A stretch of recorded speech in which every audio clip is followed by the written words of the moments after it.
porque agora a gente pediu para o modelo privilegiar os locais onde tem espécies ameaçadas de extinção. Então, o planejamento ele tem que considerar os organismos que precisam realmente desse tipo de manejo. Próximo. Então, só para lembrar a frase desses dois pesquisadores, que os corredores, eles podem ser componentes da conectividade, mas eles não determinam a conectividade. Para que haja determinação da conectividade, um corredor tem necessariamente que permitir a movimentação dos organismos. Tá? Então, isso tem que ser testado. Então, um corredor ele tem que ter essa função, senão nós estamos falando de um corredor de conectividade potencial. Próximo. Bom, e as trilhas? Bom, as trilhas, aí que eu vou tentar argumentar a importância das trilhas como um elemento atrator da conservação. Tem vários estudos, inclusive jornais ou revistas especializadas em divulgar esse tipo de associação do bem-estar humano, da saúde mental, com a proximidade da natureza. Então, tem vários pesquisadores de outras áreas que estudam exatamente essa relação, e esse trabalho mostra que até o tempo de contato com programas que falam sobre natureza esse contato faz com que as pessoas tendam a ser mais simpáticas à causa da conservação, tendam a ficar mais preocupadas com isso. Então, não somente o contato na natureza, mas o contato com a causa da conservação e dos problemas ambientais.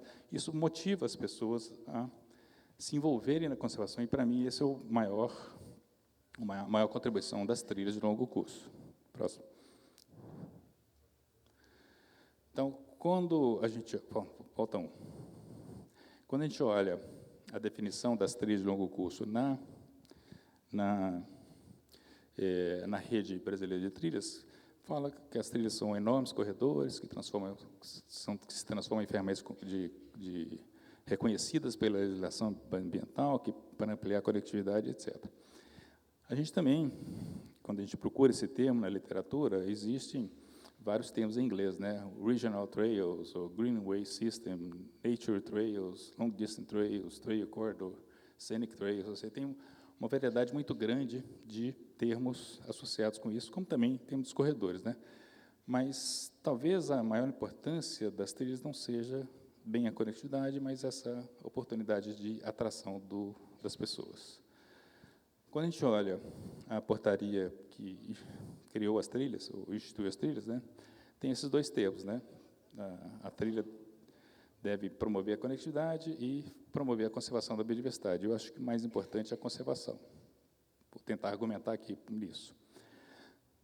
Além disso, a portaria 500 de 2020 sugere que no planejamento das trilhas devam haver alguns pontos de controle positivos, ou seja, pontos de atração, mirantes, rios, cachoeiras, lagos, e os pontos de controle negativos, por exemplo, as trilhas não devem passar perto de locais que têm espécie ameaçada de extinção ou áreas de risco para o usuário, áreas sujeitas à erosão e assim por diante. Próximo.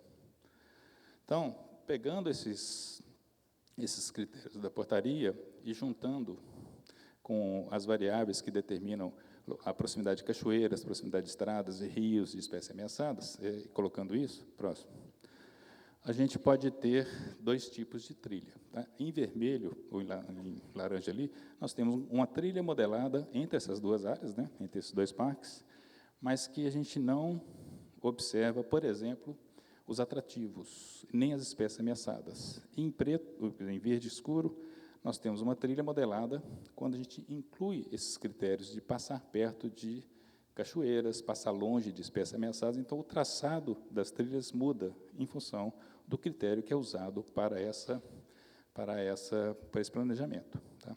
Então, aqui, os losangos azuis são as cachoeiras, né? E em preto são as ocorrências de espécies ameaçadas de extinção. Próximo. Bom, no planejamento da trilha também é importante observar um aspecto que é uma linha de pesquisa dentro da ecologia chamada de ecologia do medo. É uma área de pesquisa que estuda como que os animais respondem à presença humana. E os animais podem responder de diferentes maneiras. Eles podem se afastar do ser humano, eles podem mudar o horário de atividade, podem passar, por exemplo, a ser mais noturnos, ou eles podem se aproximar do ser humano. Então, tem vários estudos mostrando em quais circunstâncias a presença humana causa impacto ou causa essa alteração nos seres humanos, ou nos animais, né? Como é que nós alteramos isso. Então, a ecologia do medo sugere que a gente tenha que conhecer realmente a preferência dos animais que estão na região que está sendo visitada, qual é a reação deles, né? Então, necessidade de monitorar. Mas a gente não pode assumir que a pessoa que faz a trilha é vista pelo animal como boazinha. E o caçador, de alguma maneira, o animal vai entender que ele é diferente do trilheiro como mal. Né? A gente não pode assumir que o animal vai saber fazer essa distinção. Em geral, se existe pressão de caça numa área, os animais vão tender a se afastar. Próximo.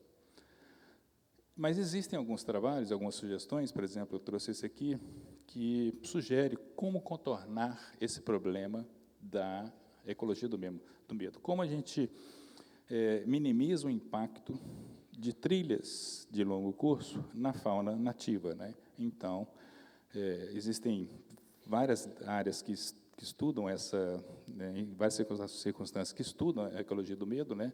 Quando, por exemplo, tem conflito do ser humano com os animais, quando tem a atividade de retirada de recursos, mas ali na letra D é a mitigação da perturbação humana, porque, querendo ou não, o ser humano deixa rastro, deixa cheiro, deixa lixo, deixa pegada. As trilhas têm que ser manejadas para as pessoas passarem, tem que fazer escada, tem que fazer passarela, tem que botar corrimão. Então, querendo ou não, tem que botar sinalização, querendo ou não, a gente interfere nesse processo. Tem que fazer um piso adequado para bicicleta, para pessoas e assim por diante. Então, existem maneiras de atenuar ou habituar os animais com a presença dos trilheiros, ou das pessoas que fazem trilhas, que isso envolve mudança de comportamento, orientação quanto ao tipo de roupa, orientação quanto ao manejo de detritos. Então, tem várias maneiras da gente tentar reduzir esse impacto, mas esse impacto não pode ser menosprezado. Bom, já estou indo para o final aqui, fazendo a comparação entre corredores e trilhas. Bom, os corredores, por sua vez, eles dependem do proprietário rural, porque a gente não vai sair desapropriando áreas, indenizando para montar corredores públicos, né? O corredor é uma estratégia de manejo da paisagem. Existe uma forte associação do corredor com a conectividade, se a gente está olhando um organismo específico, ou organismos. Para o corredor, as áreas têm que ser o mais naturais possíveis, e é um instrumento legal previsto na lei do SNUC. Próximo. Por sua vez, as trilhas também dependem do proprietário rural. Esse talvez seja o aspecto mais importante, que é a oportunidade de atrair o proprietário rural para participar desse movimento, vamos dizer assim. Para mim, é uma estratégia muito importante de uso público. Eu acho que tem fraca associação com a conectividade, porque o objetivo não é favorecer determinado organismo, mas o organismo aqui é o ser humano, né? As áreas têm que ser ambientadas para o ser humano, elas não podem ser muito naturais, tem que ter uma passagem, tem que ter um local. E eu acho que talvez vocês devam trabalhar para ter um instrumento legal que fortaleça as trilhas. Eu acho que portarias é um instrumento administrativo. Se é uma política pública importante, eu acho que deveria ser discutido no Congresso para ter uma lei que defina exatamente um instrumento legal mais forte para justificar as trilhas. Eu acho que portarias podem ser mudadas a qualquer momento. Tá? Beleza. Só para destacar a importância do envolvimento dos proprietários rurais nesse processo, lembrando que o Brasil e vários países assumiram o compromisso de proteger 30% dos ecossistemas até 2030, a chamada meta 30 por 30. Isso significa que a gente tem que avançar muito. Por exemplo, se a gente pegar a área protegida em cada bioma, nós vamos ver que nós estamos bem abaixo desses locais, desse percentual. Próximo. Existe um déficit. Na Amazônia é muito pouco, mas nos outros biomas, esse déficit de proteção que falta é muito grande, né? Em torno de 20% para quase 30% nos outros biomas. Esse percentual significa uma área muito grande. Próximo. Na Amazônia, representa conservar uma área do tamanho da Sérvia, mas no Cerrado, implica em conservar o que falta para chegar nos 30%, esses 21%, implica em conservar uma área do tamanho do Iraque, mais de 430 mil quilômetros quadrados, ou seja, nós não vamos conseguir isso só com unidade de conservação pública.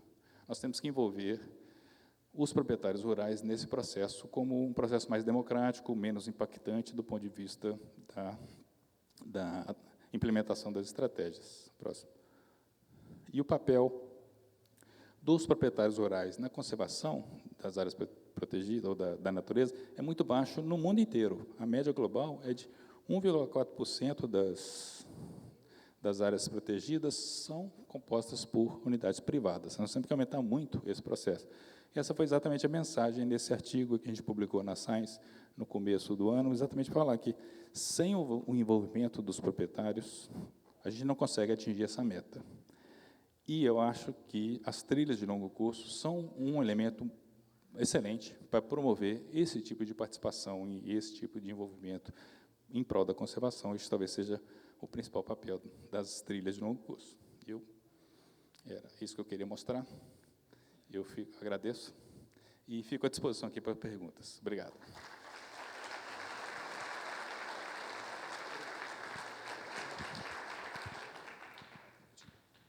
Só dar um recado, a gente vale ressaltar que a dinâmica das perguntas para as mesas redondas serão através de formulários escritos que os voluntários têm aí no meio de vocês, tá? Os voluntários estão por aí? Só para... Mostra os voluntários aí que estão com as folhinhas aí. Olha lá para cima, lá, pessoal. Aí, isso. Obrigado. Ok. Obrigado, professor Ricardo, pela apresentação. Passamos agora a palavra para a Laura, fazer a sua apresentação.